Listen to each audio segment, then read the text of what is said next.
welcome back to the channel. Have Roots, Will Travel. My name is Lisa Elvin Stoltari, and I am a genealogist and a passionate traveler. Over the last several years, I've been focusing my energies, really, on discovering les filles mariées and les filles du roi, trying to get to know these ladies and what did they bring to New France. It's been a wonderful journey. But before we begin today's episode, let me show you ways you can support the channel. The first three keep you in the know. Subscribe, like, and notify. The next are ways to help the channel itself grow. We have Coffee and we have Patreon, which are external platforms where I provide the links in the notes. And also on my website, I have a PayPal button where you can contribute as well. And don't forget, on my website, you can look up the episodes I've done already by either an index, an alphabetical index, or looking through the numbers and seeing the links to the YouTube videos. So have a look at that. So let's get started and get to know our filles mariées of this episode. Let's talk a little bit about les filles mariées, the marriageable girls. This was a group of ladies who came to New France between 1634 and 1662. They are truly the bravest of the brave because they came when New France was really nothing more than an outpost, if you will. By the end of it, it was not as bad as it was in the 1630s and 40s, but certainly they were very unusual women because they came one at a time, a couple at a time. It was not a program like Les Filles du Roi that came later, but it was a way to try to populate the country. And we can see that there were about 262 filles mariées over a 28-year period. Obviously, this works out to about 10 a year. That's not enough to make a country because not everybody had, 15 children. So they were truly amazing women, and today we're going to be looking at episode 79, Madeleine Triot, and she comes to us from a viewer request, and I did not have her in my files, so it was a pleasure to get to know Madeleine. And was born in 1641 in Paris, France. Her parents were Jacques Triot and Catherine Guichard.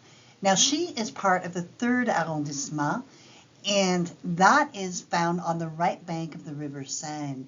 It is also referred to as Temple or Temple.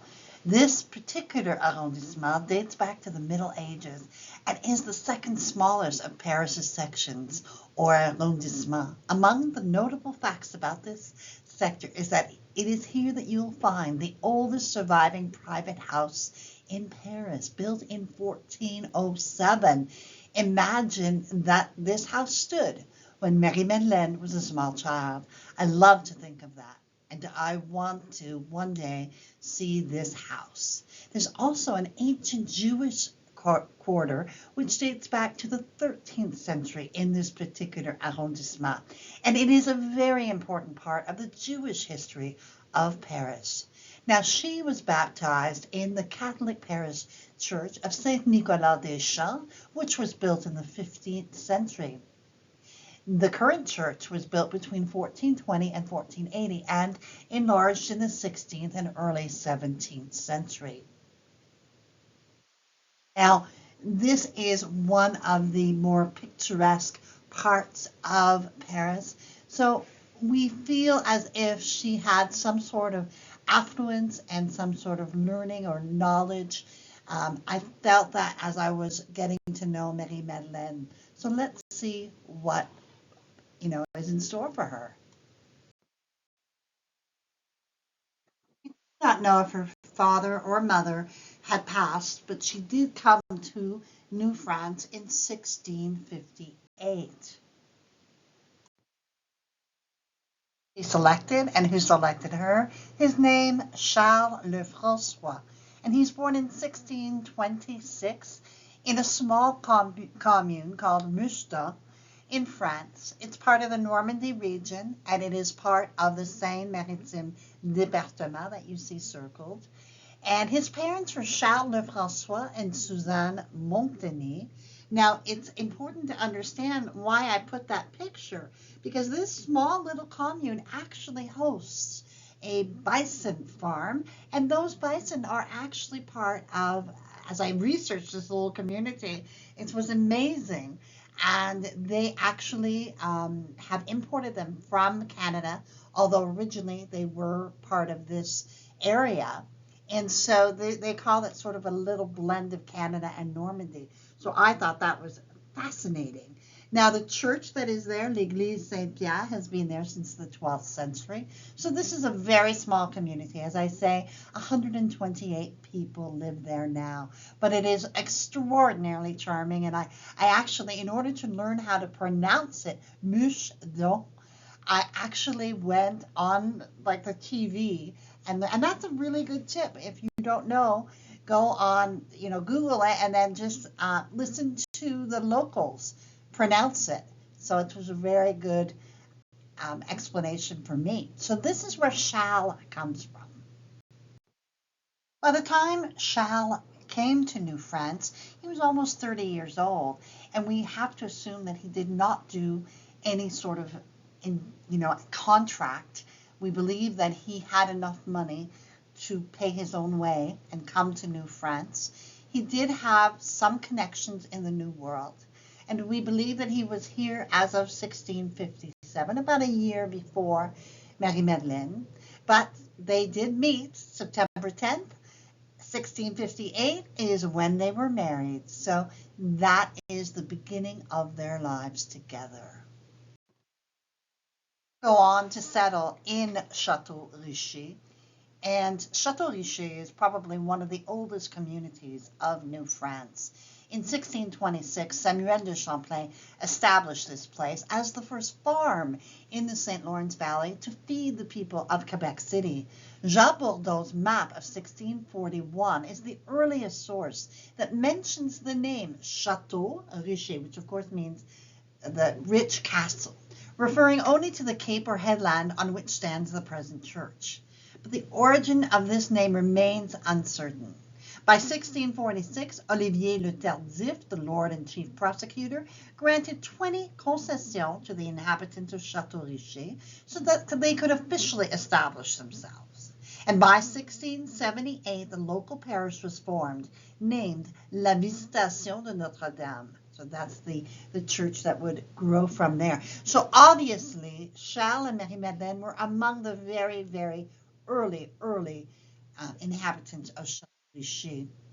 Now, we have the 1666 census. By then, they had been married almost 10 years.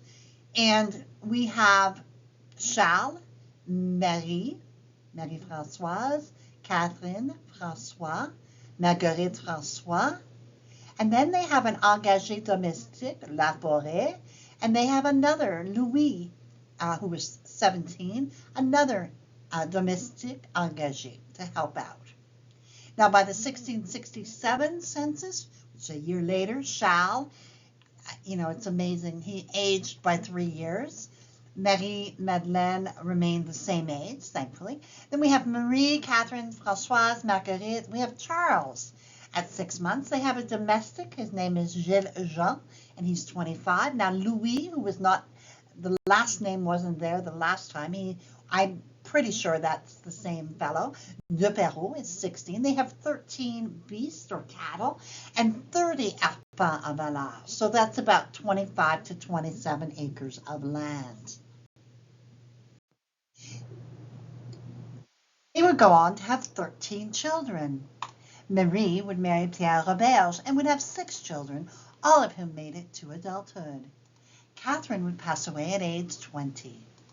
Françoise would marry Pierre Trudel and have 11 children, 8 of whom made it to adulthood. Pierre's mother was a fille mariée, Marguerite Thomas, who we have not yet profiled. Marguerite married Louis Bélanger and would have 10 children, 7 of whom made it to adulthood.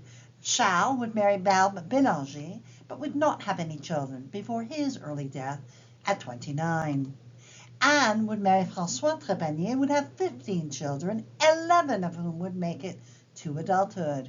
We have Louis, who passed away at 21. Barbe married Julien Léonard and would have 1 child who made it to adulthood. Joseph would marry Anne-Cécile Caron and have one child who made it to adulthood. Alexis, we know, was alive in 1694, but we do not have any other information. Nicolas married Madeleine Lefebvre and would have 8 children, all of whom would make it to adulthood. Pierre would marry twice, but did not have any children. And Geneviève would marry Jean-François Godet and have 11 children, 7 of whom made it to adulthood. In the 1681 census, we have Charles and Marie. Their children, Marie, Marguerite, Charles, Anne, Louis, Barbe, Joseph, Nicolas, Pierre, Alexis. That's amazing. They have 2 guns. They have 14 bicycles, which, as you know, it could be a goat, anything with a horn. So 14 horned animals. Now here's something. 1 cavale. I looked it up. It means a female horse.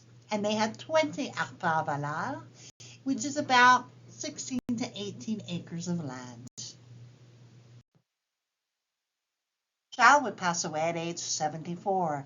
He and Marie Madeleine had been married an astonishing 42 years.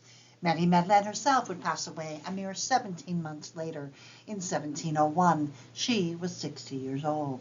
She would leave us with an incredible 260 descendants as of 1729.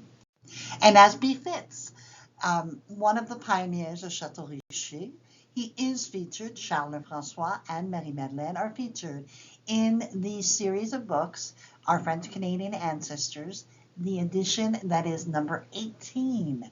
You can go online to the Facebook group, Our Pre-French-Canadian Ancestors, and download that particular series, or just that biography if you like, or you can try to find it. They're very, very rare books. So I urge you to try out that Facebook page. So ends our story of Marie Madeleine and Charles. They were among the pioneers, if you will, of Chateau Richer. It's a place I have yet to visit. When I went back to Quebec last summer, I missed it. So there's so much to see, right? And I just think they're a remarkable couple. They were really strong together, produced so many descendants, and were absolutely contributed to Chateau Richer and its history. So thank you, Marie Madeleine, for your contribution, for coming to America, or New France, I should say. And don't forget, I mean, this is a Paris girl, and she marries this man from Normandy. I think it's a wonderful story. So to those of you who this is your ancestor, I salute you. I think she was a lovely lady. So thank you to her contribution. And I also want to say thank you to my patrons and supporters. You are always on my mind, and I'm always thinking about what else I can contribute and give. So thank you for your support and just being there. I really, really am grateful. So with that being said, I will see you on the next episode of Les Filles Mariées. Until then, au revoir.